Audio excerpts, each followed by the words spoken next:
Alors, on a vécu un moment du lien. Oui, marcher sous la pluie ensemble. Ça a été, pour ma part, moi j'ai fait vélo sous la pluie. mais je suis sûre que ça a été vraiment une belle balade que vous avez vécue. J'ai hâte d'en entendre parler un peu plus. Alors, il reste des places en avant s'il y en a qui voient moins bien en arrière. Là, je sais, hein, les enseignants, les enseignantes, des fois, c'est paradoxal, on s'assoit tout le monde en arrière. On va dans des salles. Mais il y a de la place en avant si vous ne voyez pas bien, venez-vous-en. Je me présente à nouveau, Laurence Bruyère du Centraire, pour celles et ceux qui n'étaient pas avec nous ce matin. Alors, à ce moment-ci, on va vivre un panel avec les belles personnes que je vais vous présenter dans quelques instants. Donc, une table ronde sur les apports des pédagogies par la nature et le dehors à la réussite éducative et à la santé des jeunes.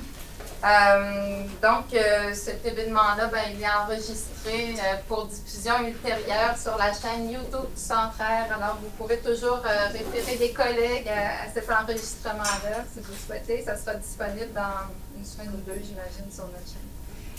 Donc, cet automne, nous célébrons les 50 ans de la première politique internationale en matière d'éducation relative à l'environnement, la Charte de Belgrade, qui avait été adoptée en 1975, puis qui a donné lieu au premier programme international en éducation relative à l'environnement, qui était soutenu à l'époque par le Programme des Nations Unies en environnement et l'UNESCO.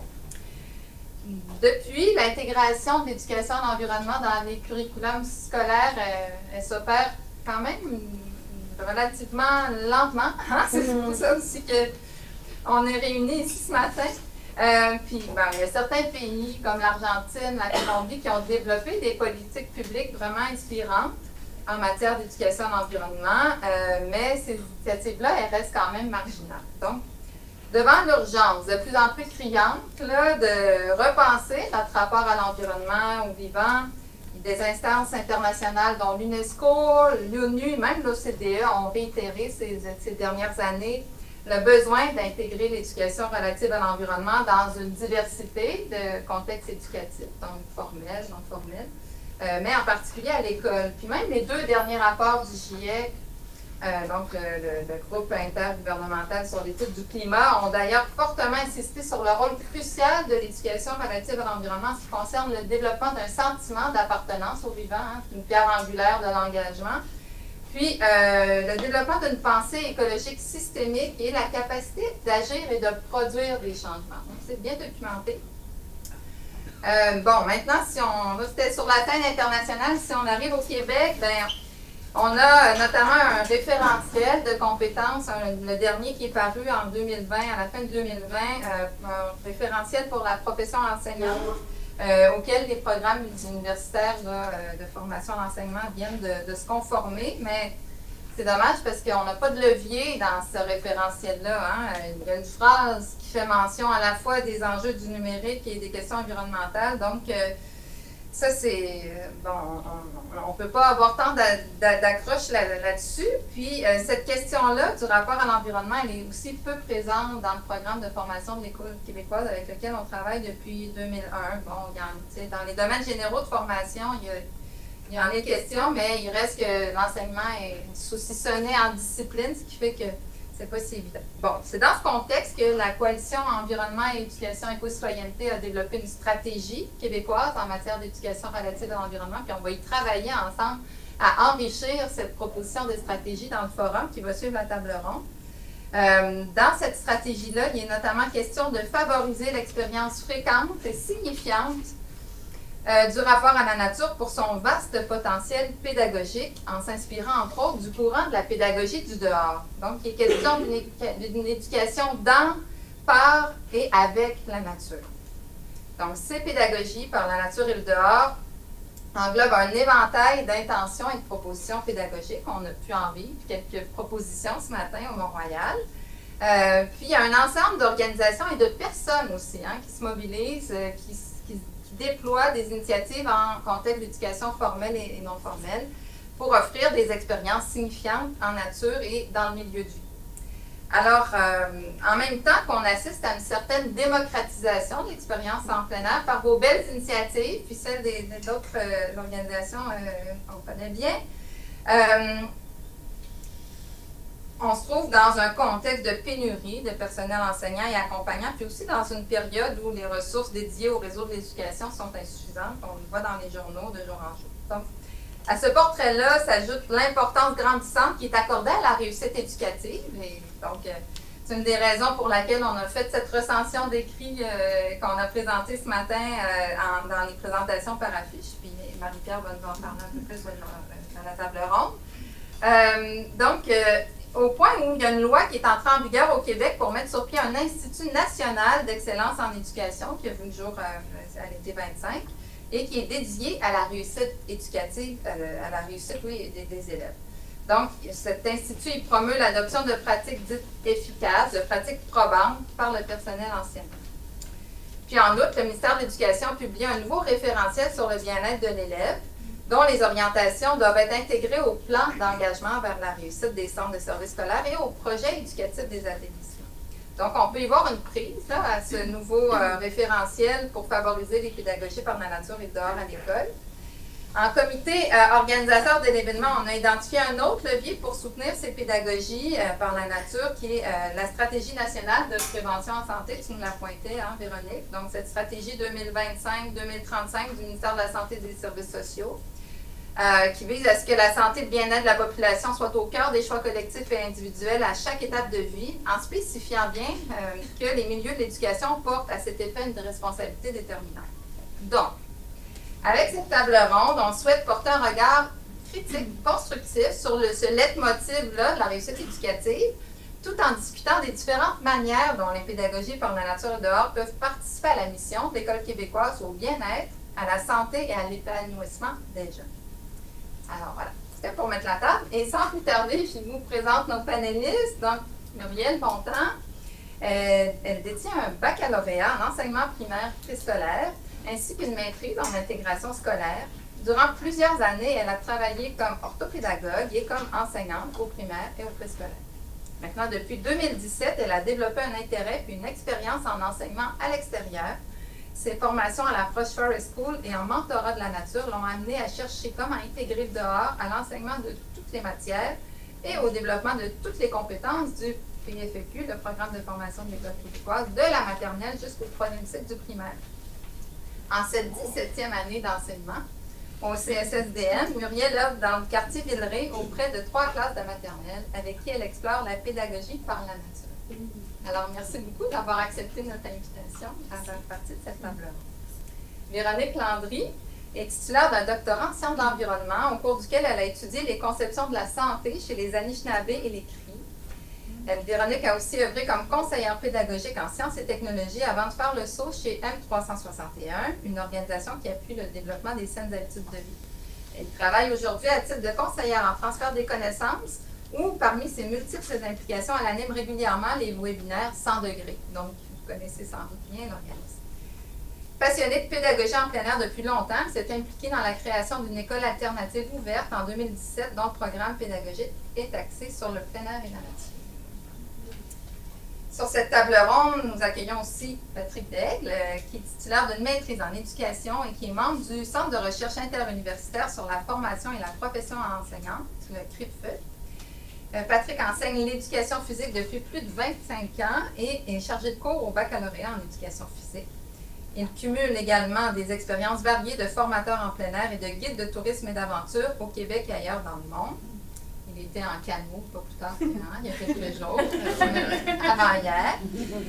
De nombreuses implications dans le milieu associatif, dont les fédérations d'activités de plein air, lui ont permis de développer une vision élargie des nombreuses réalités de pratique du plein air et ces expériences l'ont amené à développer un programme de 2e cycle en intervention en contexte de plein air à l'UQAM et à poursuivre une recherche doctorale qui porte sur les enseignants qui œuvrent en contexte de plein air. Merci d'être avec nous. Et finalement, Marie-Pierre Lafrance, qui est finissante à la maîtrise en sciences de l'environnement de l'UQAM et agente de recherche au Centre Air. Dans le cadre du projet partenarial Apprendre par la nature et le dehors, elle a offert des apports majeurs, évidemment, à plusieurs des travaux qui ont été présentés ce matin. Au sein de ce projet-là, Marie-Pierre a notamment réalisé une recension d'écrits qui porte sur les contributions des pédagogies par la nature et dehors à la réussite éducative. Ce texte-là a fait l'objet d'une présentation ce matin par affiche et il est publié intégralement dans le dernier numéro de la revue Éducation relative à l'environnement.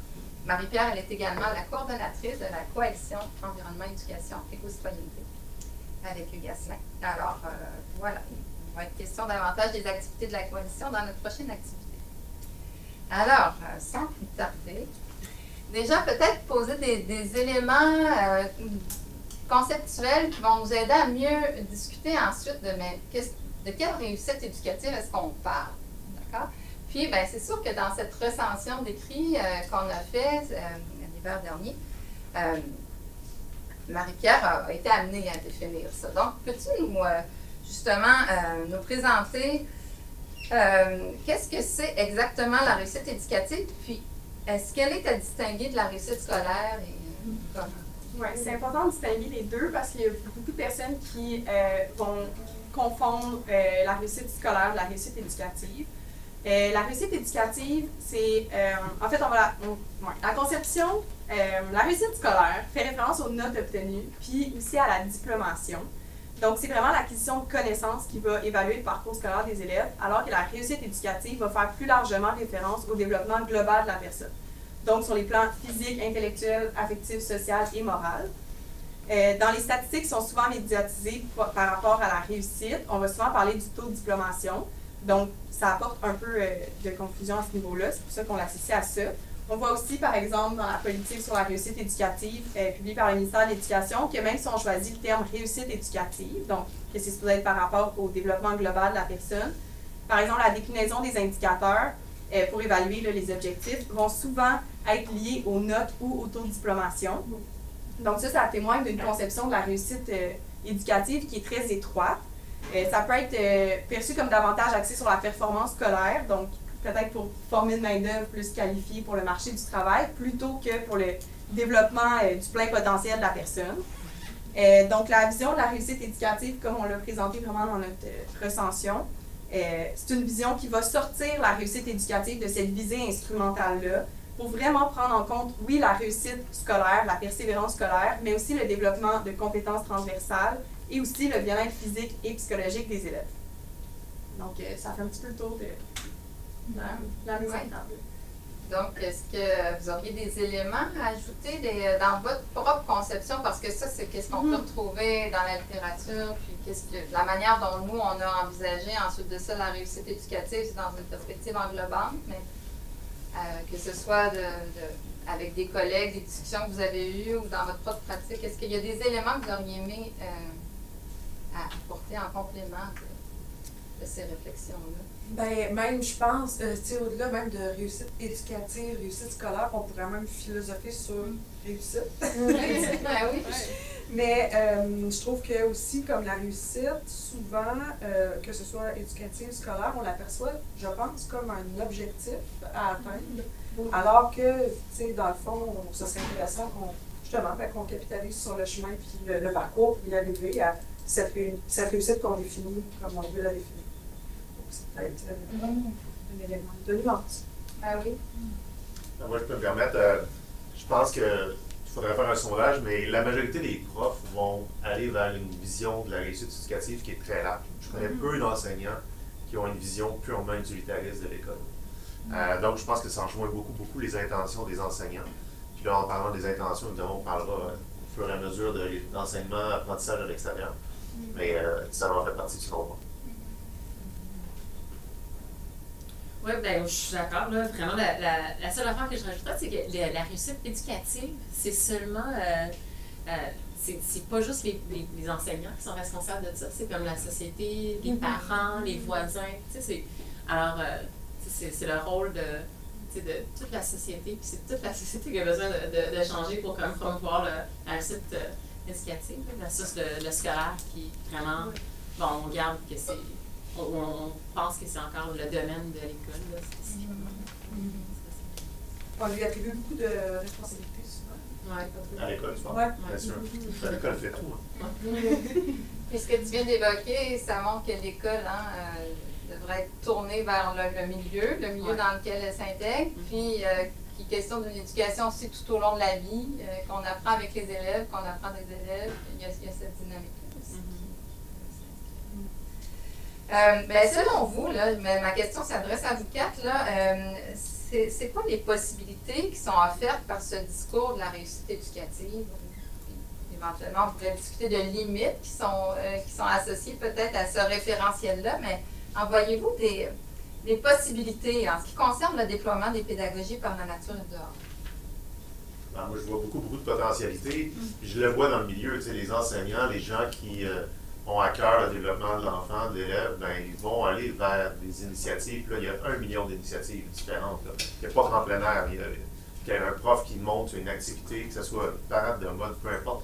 Le projet qui va être mis en place, ce projet-là va stimuler l'élève. Tu sais, on sait qu'au niveau de la réussite éducative au sens large, l'implication en parascolaire est un facteur déterminant. Donc, plus il y a d'offres, mieux c'est. Et l'offre doit être diversifiée parce que les goûts et les intérêts des élèves sont très divers. Donc, après ça, ça va avec les initiatives de chacun des enseignants. Les moyens qui sont à sa disposition, c'est pas toujours le cas, c'est des fois complexe. On parle d'enseignement, apprentissage à l'extérieur. Quand tu as le boulevard Henri Bourassa en avant de ton école, c'est plus compliqué. Donc, tu sais, il y a un paquet de paramètres à mettre dans tout ça, mais la logique à la base, moi j'ai vraiment beaucoup j'allais dire d'espoir, je ne suis même pas sûr que c'est de l'espoir, je pense qu'il faut être réaliste, il y a énormément de belles choses dans les écoles.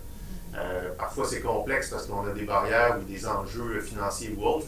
Je regarde Gabriel avec son projet dans son école qui a bénéficié de belles opportunités les dernières années, mais ça reste challengeant quand même de mettre ça en place. Mais pour moi, ça, c'est que des potentialités, que du positif. Quand je pense à mes étudiants au bac en éducation physique, c'est ce que je vois dans leurs propos. Ils veulent créer des choses avec les jeunes. T'sais. Après ça, il y a la réalité du milieu qui nous frappe, mais sinon, l'intérêt est là. Donc, je ne vois pas d'enjeu. Je ne vois pas non plus de limite à ça. Au contraire, c'est une porte qui est complètement ouverte. On dirait peut-être sur justement la limite que je proposerais par rapport à ça, c'est que même si justement les pédagogies par la nature dehors peuvent tellement contribuer à la réussite éducative là, globalement, mais c'est difficile, comme je disais, là, pour le personnel enseignant de s'engager dans l'exploration des domaines généraux de formation où, par exemple, l'environnement, la santé va trouver un ancrage aussi dans les pédagogies alternatives tant que la mesure des résultats scolaires va prédominer, de cette manière-là dans le paradigme de la réussite. Donc oui, on peut trouver un certain ancrage, par exemple, dans la politique sur la réussite éducative, peut-être dans le référentiel sur la santé ou sur le bien-être qu'on mentionnait tantôt. Mais si l'importance centrale donnée à l'évaluation sommative demeure autant présente dans le discours de la réussite, ça vient quand même limiter là, les possibilités des déployer. Donc je trouve ça intéressant que tu parles de toutes les belles initiatives qui existent, parce que si on veut qu'elles prennent forme encore plus, qu'elles fleurissent, c'est important de leur donner l'espace pour. Tu vas rebondir là-dessus vite. Tu as raison, puis en même temps, il y a un équilibre à trouver là-dedans. Il faut quand même être capable de dire si la personne a le bagage pour suivre son cheminement. Mais moi, ce que ça pose comme élément par rapport à l'apprentissage à l'extérieur, c'est l'idée des contenus. Et pour moi, selon moi, ce n'est pas tous les contenus qui s'y prêtent. Et là-dessus, il faut garder un regard critique. Je donne souvent un contre-exemple, mais en éducation physique, si je veux enseigner le badminton à l'extérieur, c'est assez compliqué. Surtout s'ils vendent. Donc, il faut être aussi réaliste par rapport à ce qu'on veut enseigner dans ce contexte-là. Il y a des choses qui s'y prêtent mieux que d'autres. C'est là que la question, dans le fond, c'est quelle est la pertinence d'être dehors par rapport à l'objectif, ma clientèle, les potentialités qu'il y a autour de l'école. Donc, il y a une équation, là, quelque part, à essayer d'équilibrer pour que ça soit gagné. Je te dois dire oui, mais j'ai hâte de t'entendre. Non, mais c'était justement, c'est quoi l'avantage de l'extérieur versus puis vraiment d'être clair sur c'est quoi les avantages qu'on va aller chercher de ça. Je pense que, tu sais, comme enseignante, il faut vraiment être clair de OK, ben, il y a vraiment une longue liste d'avantages qu'il faut vraiment capitaliser là-dessus. Par exemple, comme moi je suis au préscolaire, donc l'approche par le jeu, ça demande beaucoup de matériel. Puis le matériel, ben, on a une quantité limitée, mais à l'extérieur, la quantité est limitée et ça change sans que tu aies vraiment à t'en occuper. Là. Fait, ça, c'est vraiment une des forces de l'extérieur. Puis vraiment en profiter à 100%, là, c'est le fait que les saisons vont changer ton bac de jeu pour toi sans que tu aies à à sortir un nouveau bac de jeu par rapport aux saisons, choses comme ça. Ouais, c'est pas tout ce qui se... Ouais, on a profité de ça. Ouais. Donc, il y a des avantages très, très concrets. Tu veux y en donner un qui m'allume tout de suite. Est-ce que d'autres apports que vous voyez dans vos milieux respectifs, des pédagogies par la nature et le dehors à la réussite éducative? En quoi on peut... Puis comment est-ce qu'on peut aussi construire un argumentaire, donc à partir de ces possibilités-là qu'elles offrent pour soutenir la réussite éducative? Bon regard. Mais sauf que moi, j'ai envie de parler peut-être un petit peu moins du milieu scolaire. Parce que c'est sûr, là, de mon rôle à 100 degrés, je vois une multitude de potentialités qui sont liées à l'éducation relative à l'environnement. Et là, tu sais, que je compare du monde municipal, du monde agricole, du monde communautaire, beaucoup de petite enfance, tu sais, évidemment, de tout ce qui est le non-formel, les musées, tout ça. Il y a comme des potentialités liées à ça qui sont énormes. Il y a eu un webinaire, j'ai envie de parler d'un exemple concret qu'on a fait il n'y a pas si longtemps. On a eu un superbe webinaire, d'ailleurs, peut-être qu'Ariane est dans la salle. En tout cas, je l'ai vu ce matin, elle était présente. Ariane qui travaille au 4H, puis on avait aussi Corinne Maurice qui est une microbiologiste, et on avait aussi une autre personne. Donc, dans ce webinaire, on parlait des potentialités de l'éducation relative à la nature, mais surtout des bienfaits, des bienfaits inestimables, tu sais, peut-être qu'on voit moins. Alors, Corinne nous a parlé du microbiote, tu sais, du microbiote qui se construit en très petite enfance, entre 0 et 3 ans principalement. Le potentiel de mettre les enfants en contact avec des insectes, avec du sable, avec de la terre, avec du bois, avec du verre, versus de les mettre en contact avec du béton, de l'asphalte, du plastique, Mais tout ce que ça pouvait permettre de développer, puis tout le capital santé que ça pouvait donner aux petits, puis là, de s'imaginer, parce qu'il y a beaucoup de recherches qui se développent dans ce sens-là, puis on est au balbutiement, mais je veux dire, de s'imaginer le potentiel, de se dire, hey, mon Dieu, de réduire les inégalités de santé, finalement, à cet effet-là, parce que les enfants se construisent un capital de santé. C'est quand même incroyable. C'est un déterminant de la santé important. Ça, c'est une potentialité. Ensuite de ça, on a parlé de tout ce que ça voulait dire. Et puis, il y a à Laval un beau projet là, qui se passe. Donc, tous les effets communautaires que ça avait, l'éducation par la nature. Il y avait des exemples très concrets de personnes âgées qui s'assoyaient puis qui, tous les jours, voyaient le petit groupe d'enfants passer puis disaient bonjour. Puis, tu sais, comme tous les beaux liens que ça permet, en fait. Et puis, oui, c'est ça, Caroline Bouchard, en fait, je ne sais pas pourquoi j'ai oublié son nom, qui est une spécialiste du développement global des enfants, qui nous parlait que quand on faisait de l'éducation relative à l'environnement, de l'éducation par la nature avec les tout-petits, il y avait 3 effets qui avaient vraiment ciblés, qui avaient été révélés par leur recherche. D'abord, les petits, finalement, s'investissent davantage dans les apprentissages. Tout ça, c'est un facteur déterminant, prédominant pour la réussite scolaire plus tard. Ensuite de ça, la qualité des interactions que les enfants avaient entre eux quand ils sont dehors, la qualité est vraiment grandement améliorée. Puis elle nous a aussi parlé de l'éveil écologique. Fait que 3, quand même, bien faits, là, qui étaient, on les voit peut-être moins, mais qui sont quand même incroyables.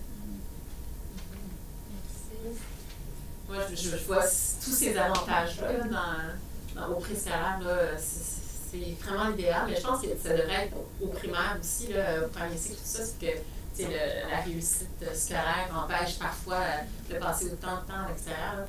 Mais c'est sûr là, que chaque fois que les enfants sont dehors, ben là, ils ont plus de chances d'observer des choses, se poser des questions. Puis, exact, de se poser des questions scientifiques, c'était un des aspects. Ben, tu sais, comme de la curiosité, de se questionner, moi, ça faisait partie. Puis de remarquer des choses dans leur propre environnement. Puis j'aime beaucoup le fait que, oui, quand on sort un groupe à l'extérieur, notre classe en bénéficie, mais aussi les personnes âgées en bénéficient, la communauté en bénéficie, les gens qui vont nous voir, qui vont nous croiser, qui nous voient en train de s'occuper de notre parc, ça leur amène à réfléchir eux aussi à l'éducation des enfants, puis ça permet à justement créer une communauté autour de l'éducation des enfants. Fait que, sortir des murs de la classe, ça rend tout ce qui se fait en termes d'éducation moins caché, plus visible par les gens qui ont vraiment un intérêt à avoir des les adultes de demain éduqués et en santé. Ça. Exact. Ouais. Et tout ça, j'aime beaucoup le concept un peu plus scandinave de la loi, entre autres, l'éducation en dehors des murs. En dehors des murs de l'école, ça veut pas dire dehors, ça veut dire en dehors des murs de l'école. C'est education outside classroom. Fait que ça peut être dans un musée de proximité, ça peut être dans un jardin communautaire, ça peut être dans une bibliothèque, peu importe. Mais sortir l'élève de l'école, puis si je me souviens bien, c'est le première de la Nouvelle-Zélande où une des premières phrases au début, c'est on veut former un citoyen de demain. Il faut donc le sortir de la classe. La classe, c'est pas la vie, c'est pas la vraie vie. Donc, je trouve ça intéressant. Donc, d'où l'idée d'offrir une panoplie d'expériences aux jeunes. Le PANAP en fait partie de l'extérieur, mais d'autres genres d'expériences aussi doivent en faire partie. Tout à fait. On a d'ailleurs un collègue, une membre du centenaire, Annick Meunier, qui a ce projet de l'école au musée, qui amène des bons. C'était des élèves du vitrail. Maintenant, c'est une école en Estrie qui en bénéficie, mais cela dit, les muséums nature, en pas d'espace pour la vie, parce qu'on a des gens d'espace pour la vie ici aujourd'hui, accueillent régulièrement aussi des groupes. En tout cas, en tant que maman, là, j'en entends parler quand ces choses-là se passent. C'est vraiment stimulant. On reçoit des demandes après pour visiter ces lieux-là en dehors de l'école. Oui, par rapport à ce que Marianne disait, ça me fait penser que dans notre recherche, nous, c'est au niveau primaire, la recensiométrie qu'on a faite. Puis il y avait le fait que quand l'élève joue un rôle central dans la construction de ses apprentissages, puis ça implique à la fois sur le plan cognitif, mais aussi affectif, émotionnel, ça contribue au niveau d'engagement, au niveau de la motivation, de l'intérêt. Ça, c'est sorti dans plusieurs recherches qu'on a recensées. Il y a aussi un important apport au plaisir d'apprendre. Ça, dans la politique sur la réussite éducative, c'est central. Donc, de nous faire, c'est important. Dans le référentiel de compétences à l'enseignement aussi, dans le plaisir d'apprendre, c'est transversal. C'est souvent sorti. Puis, bon, là, évidemment, pour aussi la réussite scolaire, là, précisément, le fait de contextualiser les apprentissages, l'authenticité du milieu aussi, permet aux élèves de mieux saisir la pertinence des objets d'apprentissage, aussi de rendre les idées qui sont un peu abstraites, un peu plus concrètes, plus accessibles aussi, ça leur permet de mieux intégrer du moins la matière.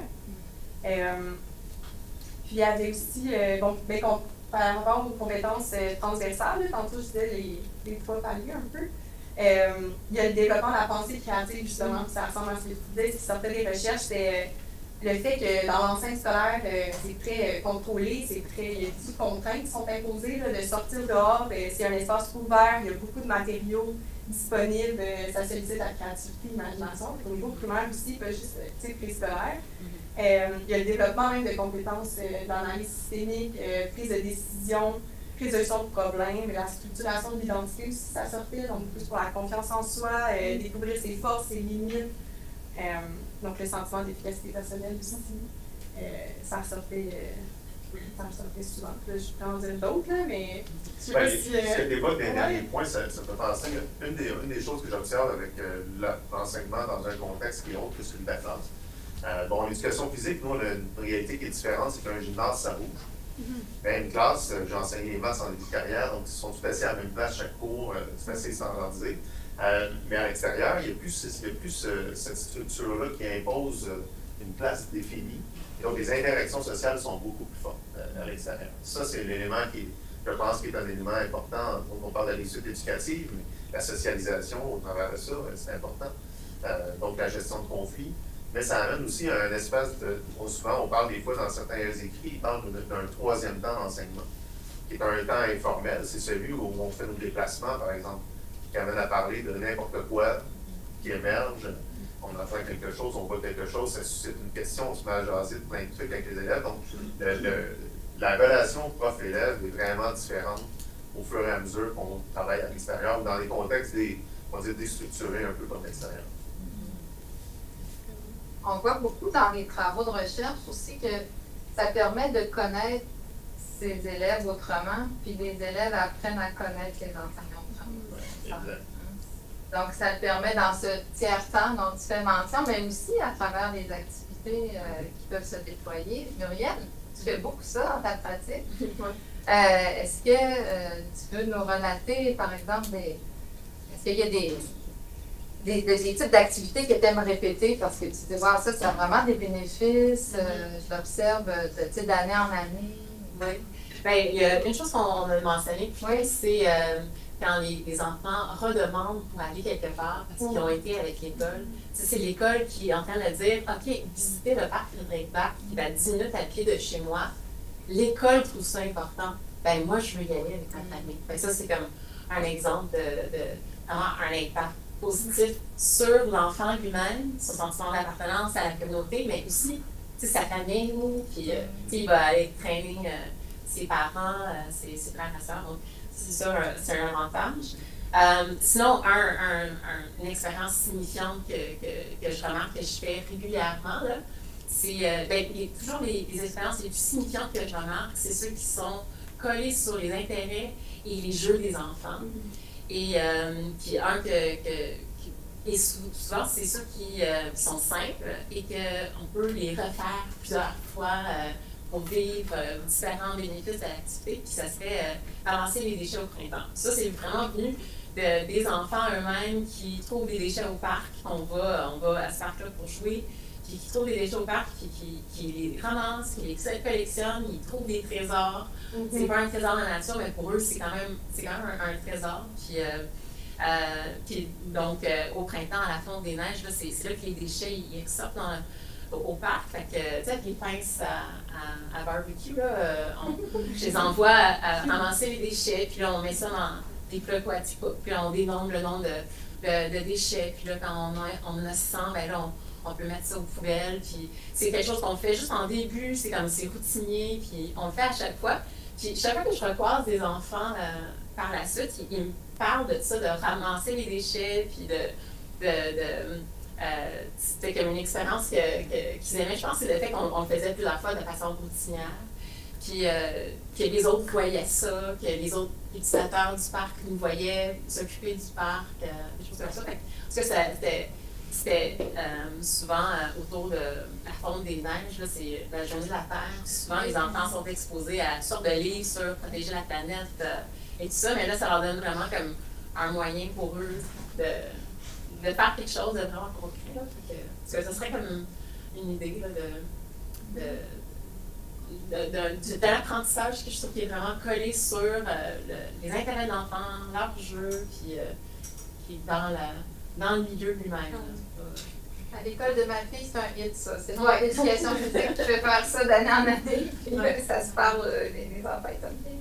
J'ai envie de revenir sur en fait, vous avez nommé la qualité des interactions, comme à quel point ça permet la qualité des interactions. Puis j'avais assisté à une petite conférence, puis c'était une enseignante, surtout au niveau collégial, elle enseigne dans l'Ouest canadien, puis elle parlait de beaucoup de trucs pour mettre en place, faciliter le dialogue, entre les élèves puis entre eux. Puis je trouvais que c'était des trucs vraiment simples, mais comme, évidemment, s'asseoir en rond, poser des questions. Ce que je veux dire, c'est qu'il faut faire place à ça aussi, puis ça le permet, il faut le favoriser. Elle préparait toujours une petite tisane ou un petit quelque chose à partager, juste pour qu'il y ait un partage qui se fasse symboliquement un peu dans le rituel. Fait que ça laissait de la place à beaucoup justement de qualité d'interaction. C'était ça qu'elle soulevait avec ça. Fait que je trouvais que c'était des bons trucs à retenir puis à ramener dans nos domaines. Ben oui, moi j'ai une collègue qui est assise juste ici en avant, Virginie, quand on fait une sortie qu'on fait avec nos étudiants et étudiantes au parc Chambre-Drapeau, puis un rituel, Virginie elle apporte une tisane qu'elle fait, puis avec des plantes particulières. Donc ça toujours comme les étudiants et étudiantes, waouh! On prend soin de moi ici dans ce moment-là. Puis, ça aide au partage, la discussion. Oui. Bien. Par rapport à ça, si je peux, ça me fait penser à quelque chose dans un article, je me souviens que j'avais lu. Le fait de, par rapport à renforcer les liens sociaux en classe, il disait que le fait de sortir dehors avec les élèves, que ce soit d'autres types d'apprentissage, ça fait prendre conscience aussi aux élèves des compétences et des attitudes autres que leurs camarades ont. Puis une fois le retour en classe, ils disaient que ça changeait les relations que les élèves avaient entre eux et elles. Et je trouvais que c'était intéressant. Oui, des fois on l'entend dans les récits, là, tu sais, dehors, l'élève qui est turbulent en classe, puis hop, quand il est dehors, tout à coup, il y a un autre leadership ou il y a un autre rapport avec ses collègues de classe. Donc, par exemple. Ça, je l'ai entendu à maintes reprises. Est-ce qu'il y a d'autres contributions que tu as pu repérer? Parce que Marie-Pierre, pour ceux qui n'ont pas vu ton affiche tout à l'heure, c'est quand même 60 articles que tu as recensés qui portaient sur les pédagogies par la nature et le dehors et leur rapport à la réussite éducative, là, qui n'étaient pas nécessairement nommés comme ça, mais tu sais, au succès scolaire ou au développement intégral des élèves selon les recherches, elles portaient sur quoi exactement? Donc, Les différentes. est-ce que d'autres bénéfices que tu as? Oui, il y avait aussi par rapport aux compétences émotionnelles aussi. Puis tantôt, on m'a dit ce matin que c'était quelque chose qui est beaucoup mis de l'avant dans l'importance de ça, développer des compétences émotionnelles. Puis il y avait beaucoup l'autorégulation émotionnelle qui revenait. Il y avait aussi le développement d'une responsabilisation des élèves par rapport à leurs besoins et ceux des autres. Il y avait aussi une prise de conscience, ça c'est intéressant, une prise de conscience des êtres humains, de la place qu'ils occupent dans les écosystèmes et des interrelations qui les composent. Donc, un peu de sortir, de développer sa vision de l'environnement qui serait plus caractérisée par l'interdépendance plutôt que par une représentation utilitariste d'un environnement de ressources. Puis il y avait aussi beaucoup de bien-être au niveau de la santé, au niveau de la santé psychologique et physique. Je ne sais pas si on revient plus tard. Oui, on va. Il y a un moment, oui. Oui, c'est ça, c'était pas mal de. Je vais faire un petit peu sur ce que tu dis, puis en lien avec l'activité physique. Un des éléments qui, actuellement, c'est assez complexe d'essayer de départager l'impact de l'enseignement et l'apprentissage à l'extérieur au niveau des effets. C'est qu'entre autres, à l'intérieur, les élèves sont très sédentaires. Et à partir du moment qu'on va à l'extérieur, il y a beaucoup plus de mouvement. Donc, on le voit avec des études, avec des accéléromètres, par exemple. Là, je ne parle pas nécessairement d'un cours d'éducation physique, juste un cours d'activité extérieure, automatiquement, il bouge plus. Souvent, ça vient avec une pédagogie donne, par exemple, de recherche de choses, collecte de données et autres, où ils sont amenés à bouger beaucoup. Et on sait que l'activité physique a un effet sur l'humeur. Donc, gestion du stress et autres, entre autres, une cortisol et des éléments semblables.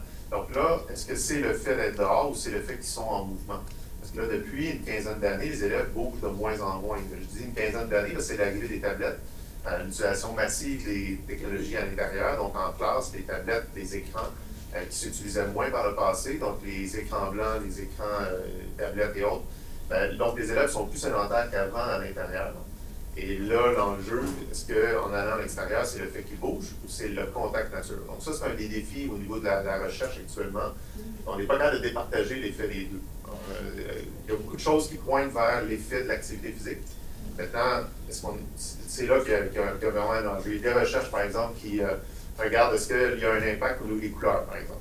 Donc, les couleurs dites naturelles auraient un impact, voire un vert tendre, voire les couleurs de la nature, mais encore là, c'est très difficile. Puis, il y a des études, c'est intéressant, parce qu'ils font, entre autres, au niveau de la gestion du stress avec des lunettes en réalité virtuelle. Et on s'aperçoit qu'il y a des effets assez semblables au niveau de la gestion du stress, juste à voir des images avec la réalité virtuelle. Donc, ça questionne beaucoup au niveau du réel impact de quand on amène les jeunes à l'extérieur. Il faut garder quand même un regard critique par rapport à ça. Là. Il y a beaucoup de bénéfices qui sont associés à l'enseignement extérieur, l'apprentissage extérieur, mais il faut départager un petit peu ces choses-là.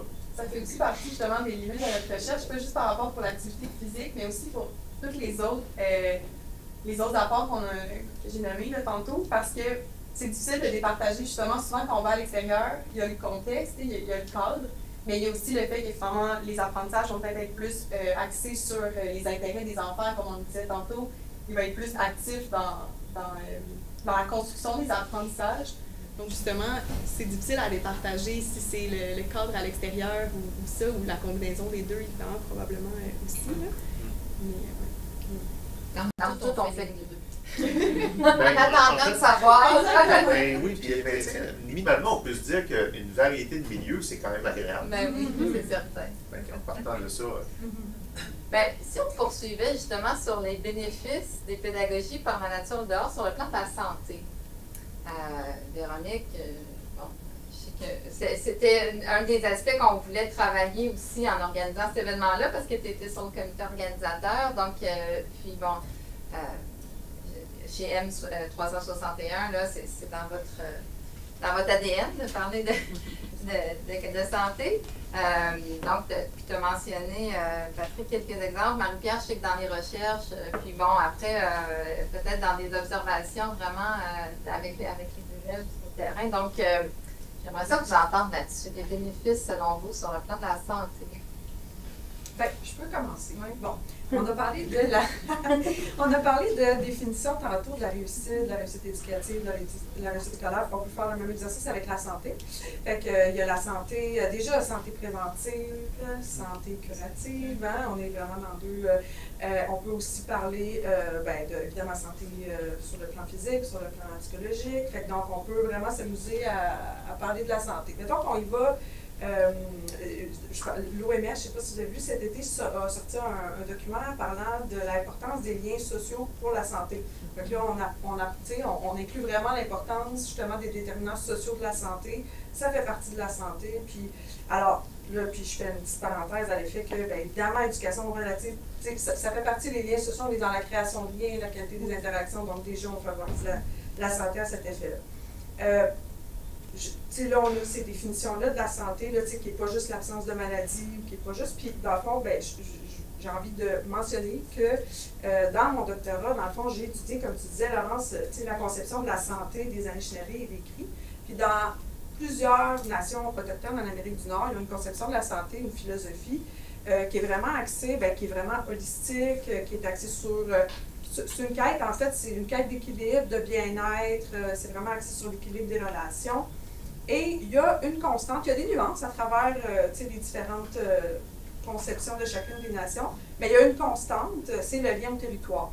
Le lien au territoire, dans toute la conception de la santé, ça demeure un dénominateur commun à toutes ces philosophies-là. Puis je me dis que on a quelque chose à s'inspirer, puis à regarder, puis à dire, hey, tu sais, comme, faut y accorder de l'importance, puis faut prendre cet aspect-là, nous aussi, puis se dire, hey, c'est important, puis il faut le nourrir, puis comment on le nourrit? Ben, c'est en étant dehors, en vivant des expériences à l'extérieur, en apprenant, en vivant, en vivant toutes sortes de... C'est pas compliqué, en fait, puis c'est ça qu'ils font. En fait, ils fréquentent le territoire, ils se rassemblent.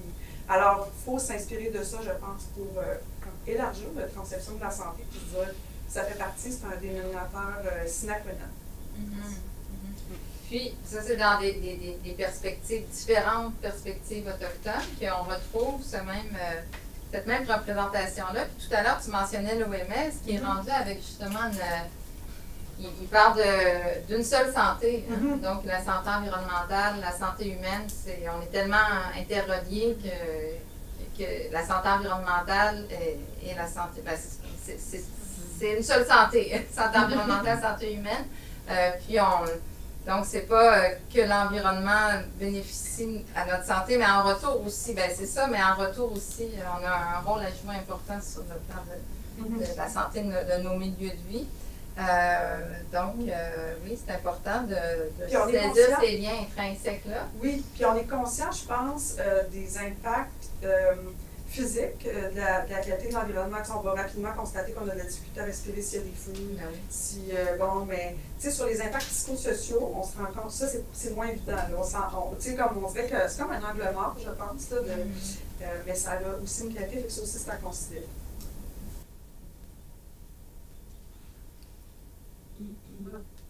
Je suis d'accord.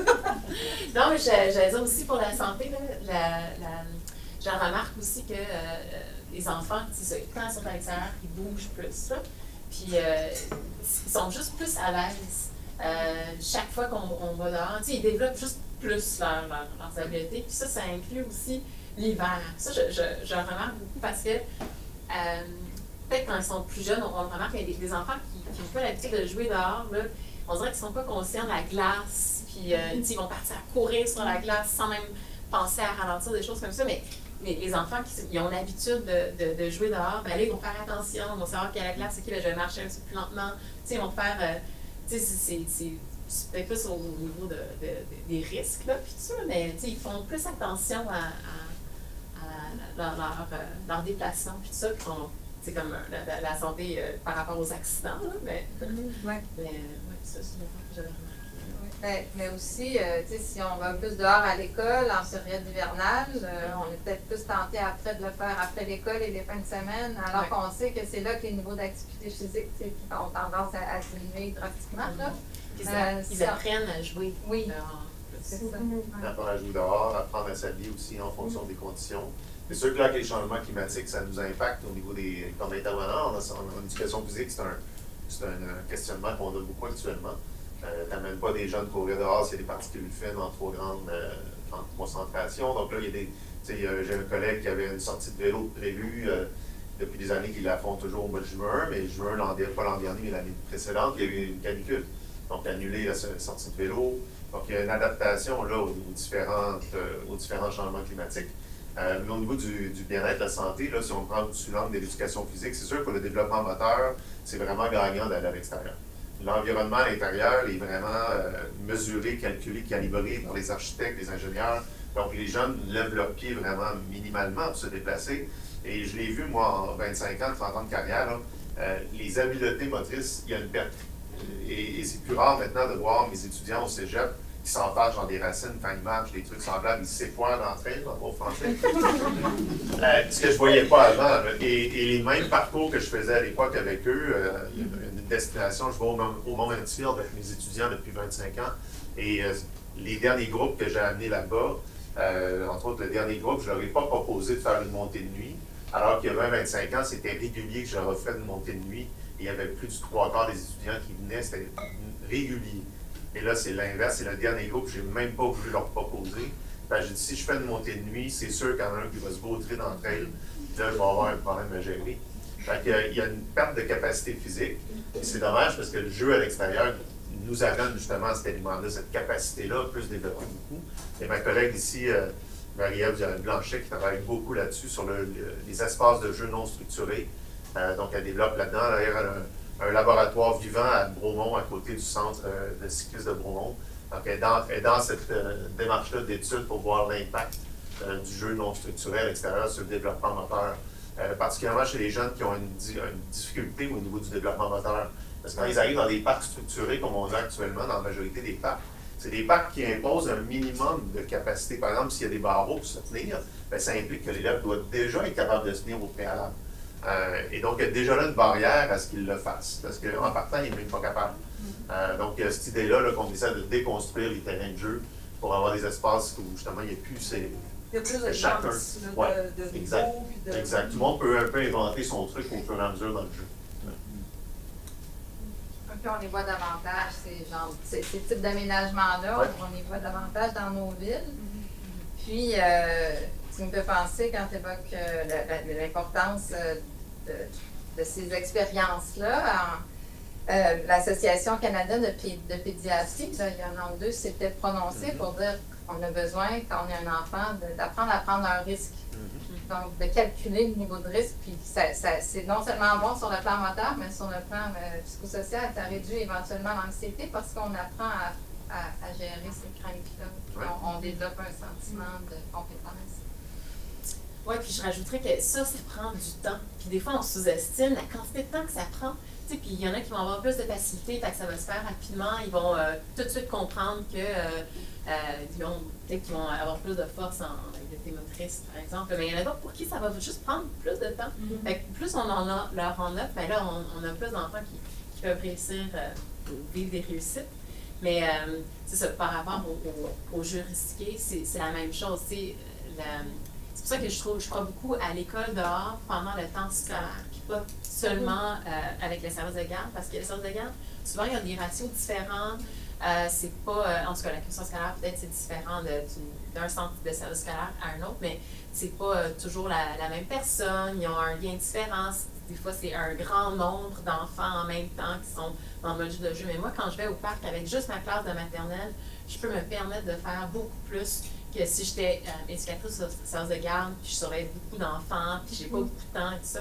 Donc, à la maternelle, c'est vraiment l'intérêt d'y aller avec son groupe pendant les heures de classe. Tu peux encourager les enfants à monter dans la glissade, puis pas seulement descendre dans la glissade.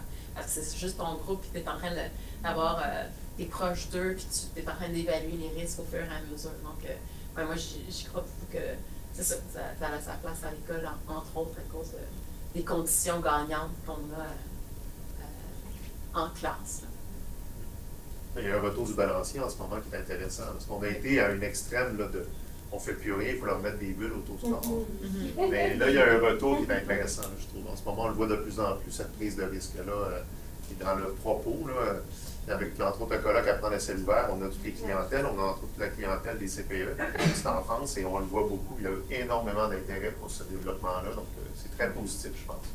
Puis l'Association canadienne des pédiatristes, tu sais, dans le fond, la recommandation qui avait été mise, c'était parce qu'on se rendait compte que les bénéfices de laisser les enfants jouer librement étaient beaucoup plus grands que finalement ce que ça pouvait vraiment, que si jamais on gérait ces risques-là, ben oui, puis que tant que, il n'en voit pas beaucoup, là, des bras cassés, des commotions spectaculaires, tu sais, c'est des... Fait que, ouais. Marie-Pierre, je pense que tu avais d'autres résultats de recherche. C'est vrai. Mais par rapport à la gestion du risque, on ne l'a pas vraiment exploré dans cette recherche-là, mais c'est beaucoup revenu dans nos 6 études de cas qu'on a faites juste avant, là, un recueil qu'on a écrit, puis justement la gestion du risque revenait souvent dans les organismes en éducation non formelle. C'était mis de l'avant comme quoi c'est important pour les élèves. Mais sinon, si on revient à notre recension, oui, il y a, encore là, comme on le disait tantôt, là, c'est vraiment, ça fait écho à ce qui est sorti dans la recherche, mais que les contextes extérieurs permettent des activités physiques variées, des activités motrices aussi. Il y avait des études, 2 études quantitatives qui disaient que de sortir en plein air là, de 2 à 5 jours consécutifs va augmenter le temps d'activité physique d'intensité modérée à élevée. Mais là, c'est pas nécessairement accessible dans le contexte que tu décrivais tantôt aussi avec toutes les restrictions et les coupures qu'il y a, de sortir aussi souvent, aussi longtemps. Il y a 4 autres études quantitatives qui disaient que même de manière ponctuelle à proximité de l'école, il y avait aussi des effets positifs sur le temps d'activité physique. Fait que comme Patrick le disait, là, ça permet aux élèves de bouger plus puis plus librement, mais justement, un peu comme tu l'as dit tantôt, ça va dépendre des stratégies pédagogiques employées dans le lieu dans lequel les sorties se passent, le temps de déplacement aussi. Fait que tout ça, c'est à prendre en compte par rapport aux études. Mais ce qui revenait dans ces 4 études-là, c'est l'importance, ça me fait penser à ce qui était dit plus tôt, de veiller à ce que les pédagogies par la nature et dehors représentent une occasion supplémentaire de faire de l'activité physique dans le cadre scolaire excitant. Donc, c'est pas juste à sortir dehors dans le cours d'éducation physique, puis c'est pas non plus pour remplacer les cours d'éducation physique ou même les récréations, parce que ces deux types d'activités-là vont vraiment favoriser l'intensité modérée et élevée. Donc, c'est vraiment, il faut le voir comme une approche complémentaire. Puis, il y avait aussi là, le développement mental de l'enfant qui revenait aussi en grimpant aux arbres, en manipulant tous les objets dans la nature. Et tout ça, ça revenait aussi. Et donc, on a besoin de maximiser ces occasions-là de faire de l'activité physique à l'école en particulier. Les jeunes passent tellement d'heures à l'école, dans une journée, dans une semaine.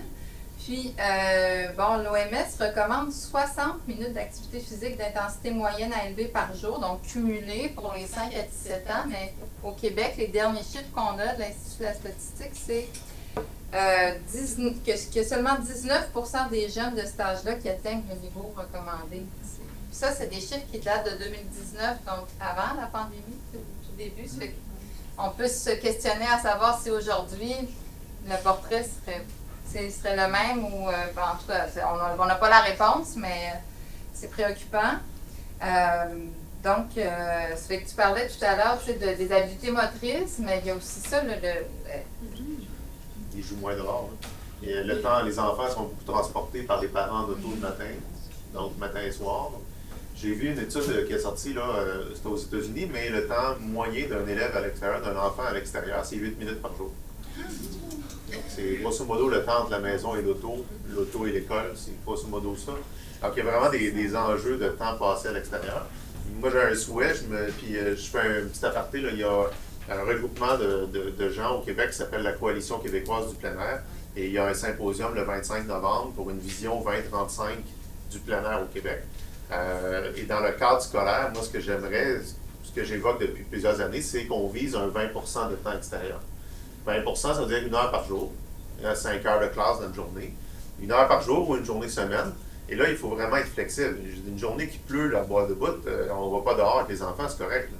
On ira le lendemain, puis on passera l'après-midi dehors. C'est flexible tout ça, mais si on pouvait atteindre un 20 de temps extérieur, je pense qu'on irait chercher un peu tout ça au travers de cet objectif-là.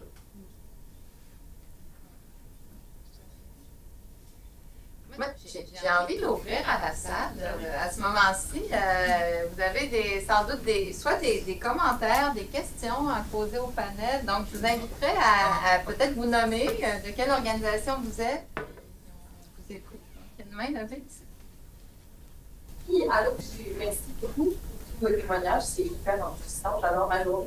Je me demandais comment, particulièrement au préscolaire, mais même à tous les niveaux, comment c'est reçu par les parents, justement, le fait de se faire dire c'est normal que mon enfant s'expose un peu plus à des risques, que je l'encourage à porter la glissade à l'envers, et peut-être qu'il risque de se faire mal. Je sais qu'on est aussi dans une époque où on a tendance à plus cibler nos enfants. Fait que, comment c'est reçu chez les parents, ces initiatives-là, finalement, pour pousser les enfants à des risques? Ben, moi, je peux dire, je travaille dans différents milieux, puis c'est reçu de manière différente dans différents milieux. Mais grosso modo, je pourrais dire qu'au Québec, on est prêt. C'est un mouvement, là, présentement, on est prêt à ça. On est prêt pour toutes ces choses-là. Être plus dehors, faire les apprentissages à l'extérieur, le jeu risqué, c'est supporté par plein de choses. Là, on est prêt à entendre ça. Puis là, ensuite, ça revient peut-être individuellement de la part d'une direction, peut-être qui est un peu plus frileux, qui a eu des mauvaises expériences, ou peut-être un parent, des choses comme ça. Puis là, ça passe plus par l'éducation. Puis là, on les accompagne là-dedans. Puis là, on nuance, on dit, on explique un petit peu c'est quoi l'éducation qu'on offre. Tu sais, qu'on ne dit pas à n'importe quel enfant de faire n'importe quoi, ou on les approche pas. Tu sais, par exemple, quand je vais au parc là, en début d'année, leur terrain pour jouer est très petit. Fait à la fin de l'année, il y a des parents qui me voient avec des enfants, puis les enfants sont quand même assez loin dans le parc, mais je les vois. Puis je les éduque, je leur dis oui, mais en début d'année, là, ils avaient juste comme un carré pas mal plus restreint. Puis là, au fur et à mesure que j'élargis le carré, ben là, on parle des dangers qui sont dans ce territoire-là. Puis on parle toujours, on est toujours en train de parler qu'est-ce qui pourrait arriver. Juste la semaine passée, la glissade le matin, elle est mouillée. Donc, je passe toujours du temps à dire la glissade est mouillée ce matin. Est-ce que ça se pourrait que ça glisse plus vite? Oui. Est-ce que ça se pourrait que tu tombes? Oui. Est-ce que c'est grave de tomber? Non. Mais si ça ne tente pas de tomber ce matin, sache que la glissade est mouillée. Donc, toutes ces choses-là, ça fait partie d'un temps qu'on met à éduquer les enfants, puis, tu sais, avec l'influence, ben là, ça fait en sorte que l'enfant a peut-être des mots pour expliquer ça à ses parents autour de lui. Mais de façon générale, les parents sont prêts. En début d'année, quand je leur parle du jeu risqué, puis la recherche et tout ça, on en parle ouvertement. Puis c'est ça. Puis c'est vraiment... chaque enfant est différent, puis on y va comme ça, là, tranquillement. Puis ce que j'ajouterais, c'est que dans les milieux, il faut aussi travailler nos milieux. Comme intervenant, si tu veux sortir tes groupes à l'extérieur, il faut que tu fasses passer ça par les conseils d'établissement. Il faut que ce soit accepté, reconnu dans le milieu comme étant un apport positif. Il y aura toujours un ou deux parents qui vont chialer. Là. Ça, c'est inévitable. Mais il faut arrêter d'avoir peur de celui qui chiale. Par contre, ce qu'il faut faire, c'est qu'il faut se baquer sur la façon qu'on le fait. Et là, cette personne-là qui chiale, ben, regardez, monsieur, c'est le même, ça marche ici. Puis, à un moment donné, il faut avancer parce que longtemps, je pense que, puis il y a des directions, oui, qui sont frileuses. Ils sont frileuses de la personne, justement, qui va se mettre à chialer, sortir dans les médias ou peu importe. Poursuite, la fameuse crainte des poursuites. Mais les poursuites, là, moi, ça fait longtemps que je suis dans le milieu, là, il n'y en a pratiquement pas. C'est surestimé, là, ce potentiel-là. Les risques inhérents à la pratique, c'est quelque chose qui est largement reconnu dans le code civil au niveau de la jurisprudence. Donc, il y a un manuel de gestion de risque pour le milieu scolaire là, qui est disponible sur le site de la Fédération des éducateurs physiques. Allez voir ce que là, c'est un outil très intéressant. Et si jamais vous travaillez entre autres avec la petite enfance, il y a des milieux où il y a des approches vraiment intéressantes. Ici, on a le CPE, les tortues têtues, qui est l'approche millionnaire, qui est une approche, si vous allez visiter l'intérieur, il y a beaucoup de parents qui vont fliquer. Là, parce qu'il y a des escaliers, il n'y a pas de barreaux, il n'y a pas rien, il n'y a pas de rampe. Les enfants, oui, ils peuvent se péter la gueule en bon français, mais ils sont éduqués à ça, ils ne le font pas, il n'y a pas de blessure. Donc, ce que tu fais, c'est ce qu'on appelle l'éducation à la sécurité. On les amène à s'auto-gérer. Tout ça se fait, mais vraiment la stratégie, je trouve, pour les milieux, c'est qu'il faut que ça passe par les instances décisionnelles, c'est le même qu'on se protège et qu'on fait que ça avance.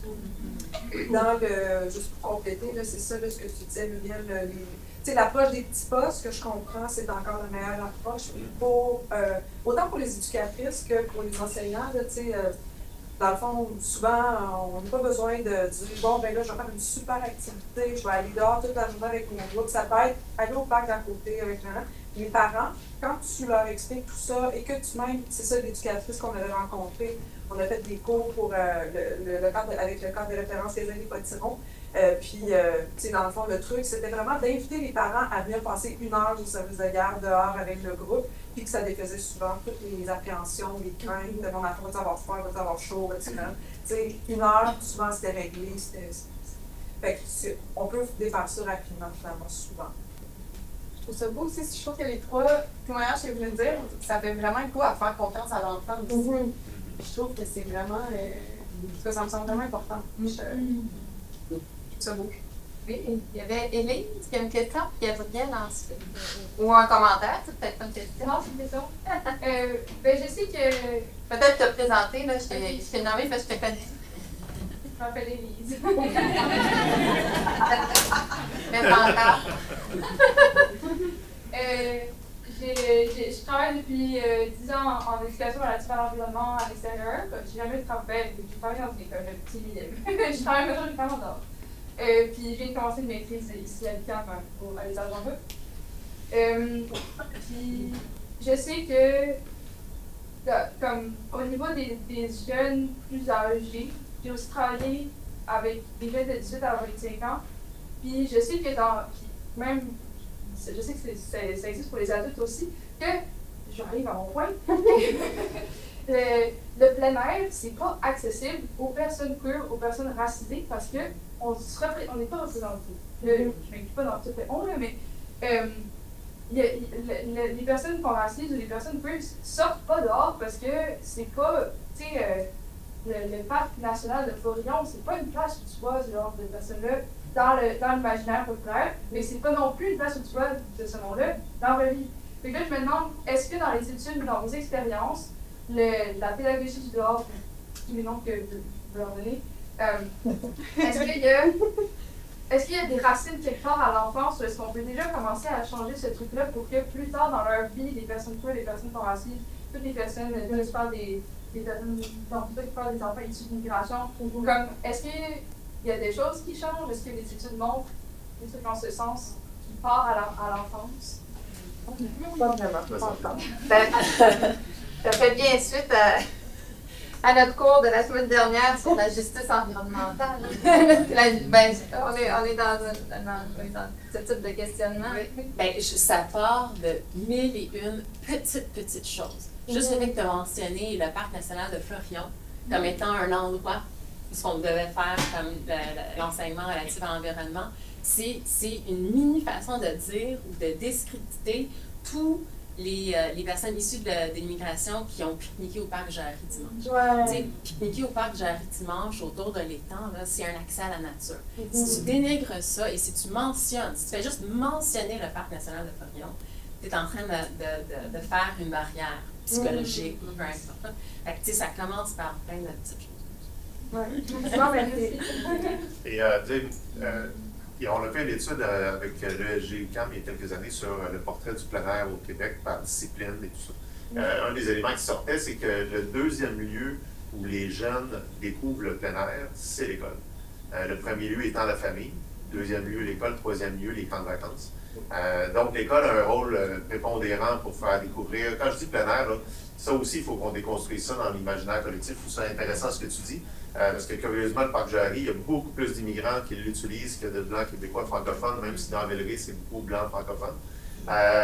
Donc, c'est intéressant dans cet angle-là de voir que le milieu extérieur, par le biais autant de la petite enfance que du milieu scolaire, moi, je ne vois pas de barrière, peu importe les clientèles.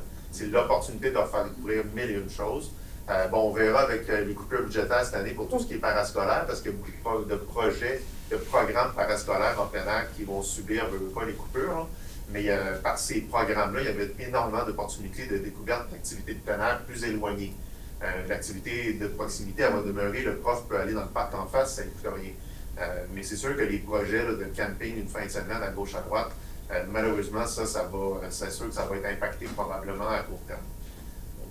Donc, moi, je voulais juste compléter en disant, ben moi, dans la préparation de notre panel, on avait, Laurence, tu me posais la question des limites, en fait. Puis moi, parmi les limites auxquelles je pensais, je me disais, ben les inégalités sociales, ça en fait partie des limites.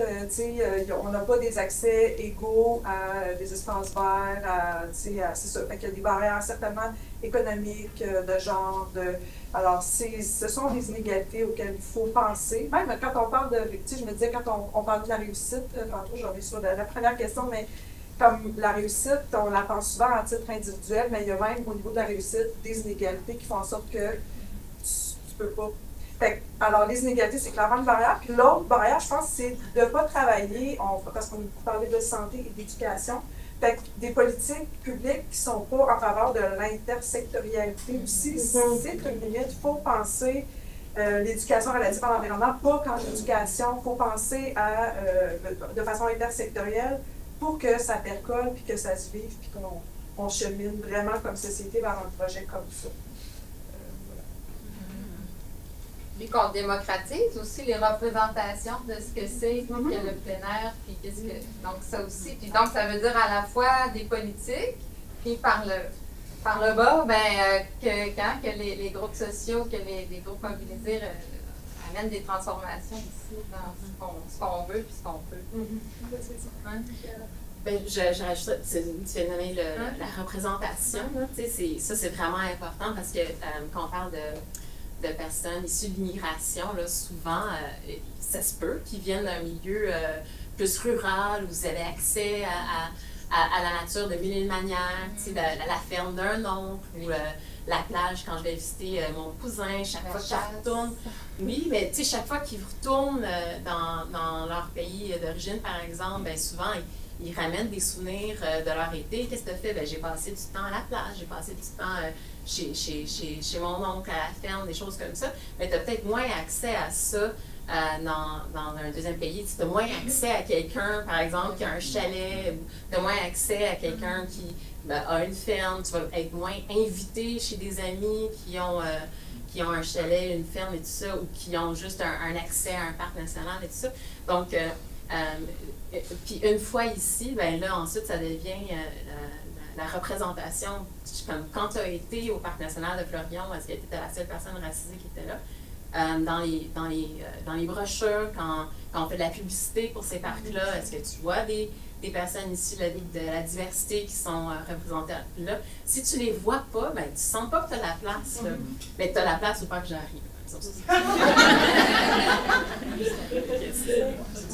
Merci Muriel. Il y avait, je regarde l'heure, on aurait 10 minutes encore, donc on a Gabrielle, Laurence et donc on commencerait par Gabrielle. Ouais. Et après ces trois interventions-là, je pense que ça va être la pause.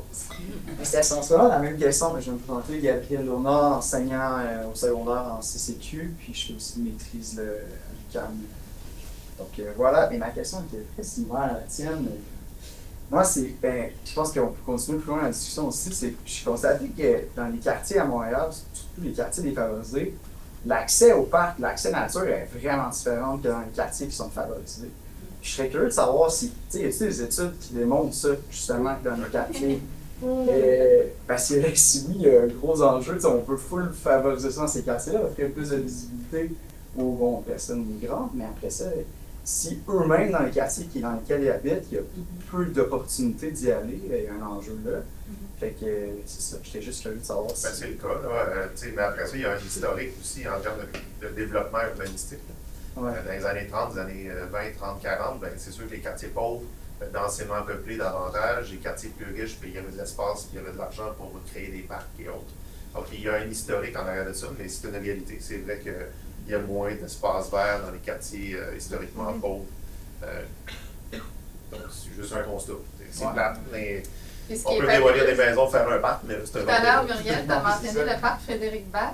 Oui. Puis ce parc-là, il a été mis sur pied par à la base par une mobilisation citoyenne. C'est des gens de Saint-Michel qui sont mobilisés pour dire, bon, OK, là, ça a été une carrière, c'est devenu un dépotoir, puis là, aujourd'hui, hein, ça a beaucoup d'impact, ce dépotoir-là, sur nos vies, les odeurs, etc., etc. Puis, si aujourd'hui, c'est devenu un grand parc de Montréal, à proximité d'un quartier qui avait été historiquement moins favorisé, ben, c'est ça. Ça fait que, tu sais, oui, l'urbanisme, c'est sûr qu'on est pris un peu avec des décisions du passé, mais il y a toujours possibilité de transformer aussi. Il y a un concept, on a reçu à 100 degrés la semaine passée, la semaine d'avant, c'était pour moi qui animait le webinaire, donc là, je vais parler de mémoire, là, mais on a reçu Claudel Pétrin-Desrosiers, qui est une médecin qui vient d'écrire Santé planétaire, puis elle nous a parlé d'un principe d'aménagement qui me fait vraiment penser à ça.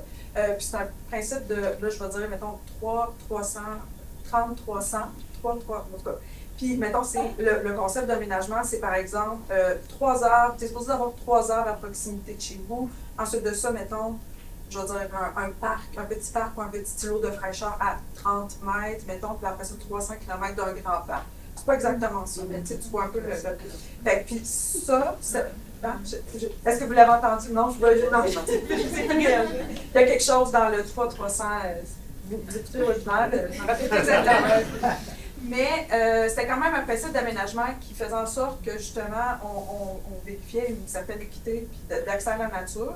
Puis Claudel, ce qu'elle nous disait, elle nous parlait notamment de recherches qui disent d'avoir accès à ça, puis d'avoir ça dans son environnement, le 33 ans. Ça fait en sorte qu'au niveau de la santé, on voit vraiment les effets, c'est documenté, la recherche. Là. Fait que, oui, puis c'est pas tout le monde qui a accès à un parc. Là, c'est fait que, oui, clairement des équipes. Ouais. Ça va être un autre commentaire, c'est pas clair. Ben, il y a des cartes maintenant pour Montréal, tu peux voir les îlots de fraîcheur, de chaleur, puis c'est clairement démontré que les quartiers plus défavorisés, plus d'îlots de chaleur. Puis aussi, ben, je ne suis pas une experte en santé publique comme madame, mais il y a des santé publique, des études qui démontrent, je pense que l'espérance de vie, c'est 10 ans moins dans les quartiers plus défavorisés.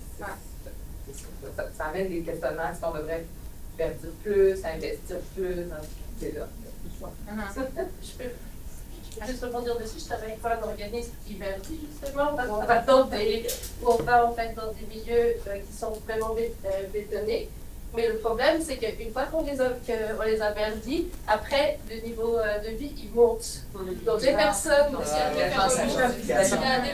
c'est que les personnes qui étaient, ils vont en fait encore plus à l'extérieur. Donc, il y a aussi on veut bien faire quelque chose pour verdir ces quartiers. Mais en fait, après de l'année, vu que c'est bien verdi, vu qu'il y a des espaces et tout, les prix du logement augmentent. Et les personnes qui étaient défavorisées vont ailleurs. Donc, après, on se retrouve avec le même problème. C'est pas ça. Est-ce que ton intervention elle est dans le même sens? J'allais dire exactement. Oui. C'est ça écrit dans mon changement. Donc, voilà. Ben là, ce serait l'objet d'une autre table ronde. La prochaine fois, je vous invite une table ronde sur les questions de justice environnementale à Montréal. Alors, il y avait Laurence qui avait une intervention. Bonjour, Laurence Allard. Moi, je viens de loin. Aujourd'hui, je viens de Rimouski. J'étais personne qui affichait une affiche ce matin au chalet. J'oriente mon sujet de recherche autour des pratiques éducatives et qui favorisent l'interdoménarité auprès des enfants d'âge préscolaire dans le contexte d'éducation par la nature. Et voilà, ça c'est mon petit de vente. Mais il y a quelque chose qui, puis là je vais peut-être faire un peu, pas l'avocat du diable, mais moi il y a quelque chose qui me titille dans toutes nos conversations. Quand on parle d'accessibilité à la nature, puis pour moi, le propre de l'éducation par la nature, c'est connaître qu'est-ce qu'il y a autour de chez toi. Fait que tu as un arbre, mais ton arbre, il s'appelle comment? C'est quoi ses fruits? C'est quoi les animaux qui viennent? Tu n'as pas besoin, c'est pas vrai qu'on a besoin d'avoir. C'est sûr que c'est mieux, là, on va dire les vraies affaires. C'est sûr que c'est mieux d'avoir accès à une espèce de nature riche en biodiversité, puis riche en accessibilité, puis mais la réalité de la chose, c'est que qu'on soit ici à Montréal, mais qu'on soit aussi dans le Bas-Saint-Laurent, parce qu'à Rimouski, on se rappelle qu'il y a aussi des milieux urbains, c'est un gros village, mais ça reste quand même gros. Puis c'est pas vrai que toutes les écoles ont accès aux fleuves, ou qui ont accès à une forêt, ou qui ont accès, puis ça c'est même dans le Bas-Saint-Laurent. Mais c'est comment on utilise les éléments naturels qui sont autour de nous. Donc, encore une fois, tu as une plate-bande, ben, c'est quoi qui pousse dans ta plate-bande? C'est quoi le nom des fleurs? C'est quoi leur couleur? C'est comment utiliser les éléments qui sont déjà. Parce qu'on parle beaucoup de rajouter des choses, de construire des trucs, mais qu'est-ce qui existe déjà dans notre environnement qu'on peut nommer, qu'on peut comprendre pour aimer et protéger? C'était le petit grain de sel que je voulais amener dans une réflexion collective. Très pertinent, Laurence, merci. Si je peux me permettre, c'est vraiment toute la logique de l'apprentissage ancré dans le milieu. Donc, donner un sens signifiant à ce qui est autour de l'élève pour on parle de territorialité, de lien avec le territoire, connaître ton environnement, pourquoi il a été construit comme ça, pourquoi la rue Saint-Laurent, qu'on considère dans le sud, elle est est-ouest, en fait. C'est aussi créer un sentiment d'appartenance. Excuse-moi, Muriel, si je te... C'est la même chose. Mais c'est ça, c'est créer un sentiment d'appartenance. Nous, moi, je suis aussi, c'est ça, en tant que personne, bébé chercheuse, donc bébé chercheuse, mais je suis aussi éducatrice, mais je suis aussi enseignante. J'ai ces deux chapeaux-là aussi, et donc, sous le chapeau de je suis pédagogue, ça c'est mon grand chapeau. Mais c'est ça, c'est le sentiment d'appartenance avec le milieu. Puis au CPE de l'université, on a une des super belles décisions de couper des arbres par le rectorat qui est super, qui était très, on était très contents de ça. Mais là, les arbres qui nous restent, ben, on les a personnifiés avec les enfants du CPE. Donc, c'est Laurie l'érable. Puis les enfants, à chaque fois qu'on va à l'extérieur, ils vont donner un câlin à Laurie pour lui dire merci pour son nom. Il y a un rituel autour de la présence de ces êtres-là qui nous protègent, qui nous nourrissent.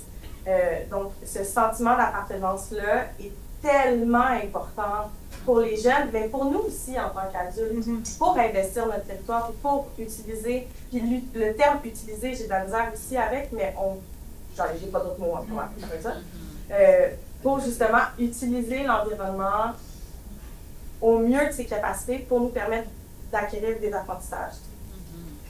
Je peux-tu compléter? Oui. Tu parles de sentiment d'appartenance. Ouais. Ça me fait penser, je parle de rencontres de webinaires, mais ça me fait pas des. Mais j'ai participé en fait à une rencontre à Mouvement Santé Mentale Québec où ils brainstormaient en fait, ils avaient comme fait un topo de ce que la communauté avait dit par rapport aux enjeux de santé mentale. Puis un des enjeux qui ressortait vraiment beaucoup, c'était la quête de sens. Le monde était en perte de sens. Puis je trouve que de nourrir ça, autant chez les enfants, le sentiment d'appartenance, que chez nous, pour nous, les adultes, peu importe, dans le fond, puis comme tu dis, de connaître ton art, puis on a nommé les cycles, d'être en contact avec les cycles, puis tout ça, ben ça, je pense que ça peut aussi contribuer à, justement, donner du sens, puis faire, on fait partie de quelque chose de plus grand, puis c'est ça, c'est important pour la santé mentale et la santé. Oui, c'est des questionnements philosophiques et ontologiques qu'on peut nourrir tout au long de la vie, c'est nécessaire. Puis, fais penser à tes travaux, Mélanie, de pédagogie de la rencontre, c'est ce qu'on discute en ce moment. Donc là, messieurs, dames, peut-être, Élie, je prendrais, parce que j'avais dit, une dernière intervention courte, puis après ça, on va discuter à la pause. Désolée, autrement, sur la pause. J'ai une question peut-être un peu sémantique. En fait, moi, je fais partie du Réseau québécois des jeunes pour la biodiversité et je participe à un comité qui écrit un plan sur la communication et l'éducation relative à l'environnement qu'on va présenter à la COP17. Oui. Et là, ça va être en anglais. En anglais, le terme qu'on utilise, c'est Nature-Based Education. Et je me demandais là, comme tu as dit tout à l'heure, mais il y a plein de termes en français. Est-ce qu'il y en a un qui est une parapluie qu'on utilise de la littérature? C'est quoi qu'elle préconise? Est-ce que tout le monde est visité ou pas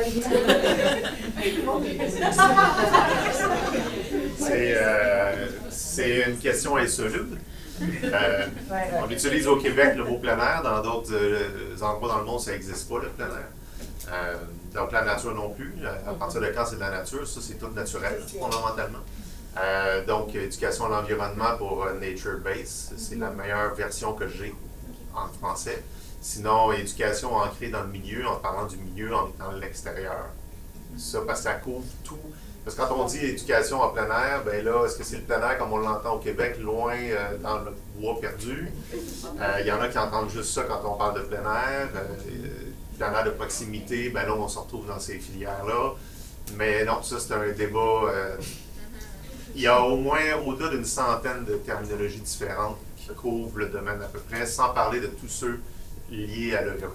Là, je parle juste de ce qui couvre autour de du plein air, là, Ouais. il y a au barreau une centaine d'appellations différentes. Fait que, on n'en sort pas. C'est pour ça que dans plusieurs écrits qu'on fait là, actuellement avec le comité de recherche, ici, on parle beaucoup d'enseignement, apprentissage à l'extérieur. Et est-ce qu'il y a une dimension, désolée, et est-ce qu'il y a une dimension écologique genre, liée à la crise climatique ou est-ce que c'est vraiment genre éducation, environnement? Il y a ça aussi, éducation au changement climatique, il y en a plein de terminologies. C'est un choix qu'il faut faire à un moment donné. Désolé.